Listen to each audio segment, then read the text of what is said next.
Gereja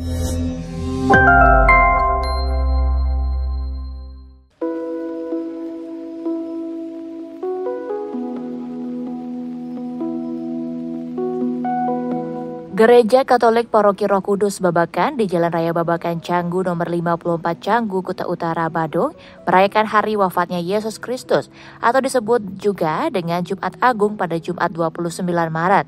Lebih dari 1.000 umat Katolik mengikuti ibadah dengan hikmat. Sebagian besar dari mereka terlihat mengenakan pakaian adat Bali. Salah satu yang unik dalam perayaan Jumat Agung ini yakni proses cium salib. Pastor Paroki Roh Kudus Babakan Canggu RD Roni Alfredus Berililu mengatakan umat ke gereja dengan mengenakan pakaian adat Bali sebagai upaya untuk menjaga akulturasi antara agama Katolik dan budaya Bali. Kalau kebiasaan di Paroki Babakan, setiap hari raya besar umat itu dihimbau untuk menggunakan pakaian adat, mengingatkan kita akan tradisi Bali. Jadi antara iman Katolik dan antara adat Bali itu tidak boleh dipisahkan, tetapi harus dikawinkan supaya makna agama, imannya dan juga budayanya tetap terpelihara dengan baik. Memang akulturasi budaya. Ya, akulturasi budaya atau gereja Katolik juga sebut inkulturasi. Unsur budaya dimasukkan dalam liturgi. Dengan demikian ada perpaduan antara iman dan budaya, agama dan budaya. Tapi tidak menghilangkan makna. Tidak menghilangkan makna dari iman perayaan itu sendiri. Ya, supaya semakin kaya. Perayaan itu semakin kaya dan dengan ada unsur budaya semakin menyentuh hati budaya masyarakat setempat yang memiliki budaya itu. Dan memang sudah dari dulu Ya, sudah sejak gereja Katolik masuk di Bali, di Babakan sini. Tahun berapa? Sekitar 83 tahun yang lalu. Waktu itu Bali belum terkenal.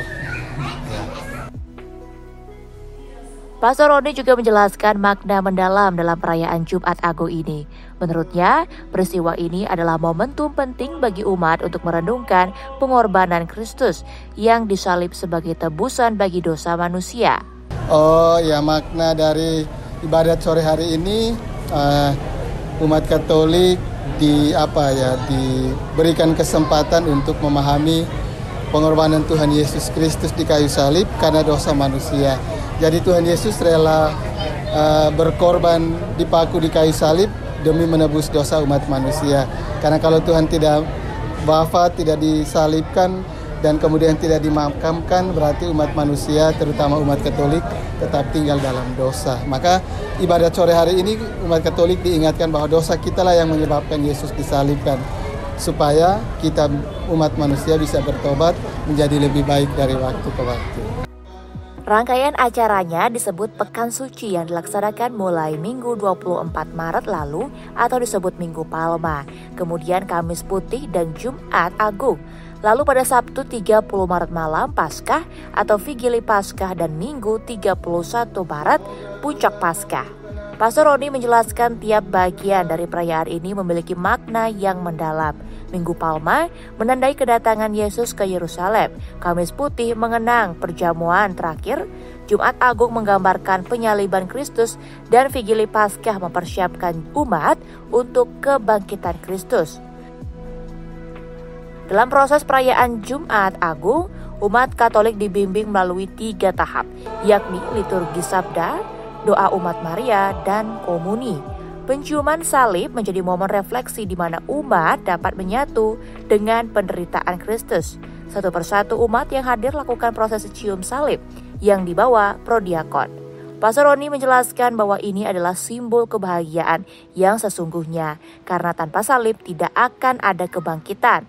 Pembagian komuni, tradisi di gereja Katolik di mana anak akan menerima hosti atau sakramen atau roti dan anggur. Ya, acara hari ini ada 3 bagian. Yang pertama itu liturgi sabda, kemudian ada doa umat Maria, ada penciuman salib dan juga ada komuni. Penciuman salib itu umat Katolik itu diberikan kesempatan untuk mengambil bagian dalam salib Yesus, mencium salib Yesus. Kita diberi kesempatan untuk menyatu dengan salib Yesus. Artinya tanpa salib kita tidak akan mengalami kebahagiaan kekal.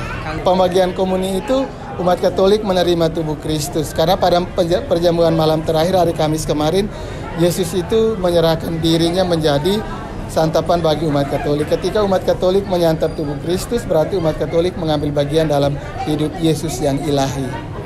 Ya, maka akan ada kebangkitan badan. Perayaan Jumat Agung di Paroki Roh Kudus Babakan Canggu tidak hanya dihadiri oleh umat lokal, tetapi juga banyak dari luar Bali. Pastor Roni berharap perayaan ini dapat menginspirasi umat untuk mengurangi dosa dan meningkatkan perbuatan baik sehingga kebaikan dapat bersemi di tengah-tengah masyarakat. Harapan saya sebagai Romo, pastor yang berkarya di sini, ketika kita mengenangkan misteri sengsara Tuhan dan wafat Tuhan kita Yesus Kristus, setidaknya kita diingatkan untuk mengurangi dosa dan memperbanyak perbuatan baik. Ya, dosa itu harus dikurangi, dengan demikian kebaikan akan subur. Kalau kebaikan kerdil, maka dosa akan subur. Kalau dosa kerdil, kebaikan akan subur.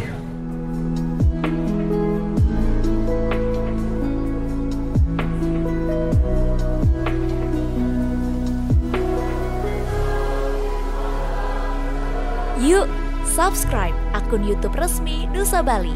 Jangan lupa like, tinggalkan komentar, share link, dan aktifkan tanda loncengnya. Dapatkan informasi terkini seputar Pulau Dewata hanya di Nusa Bali TV.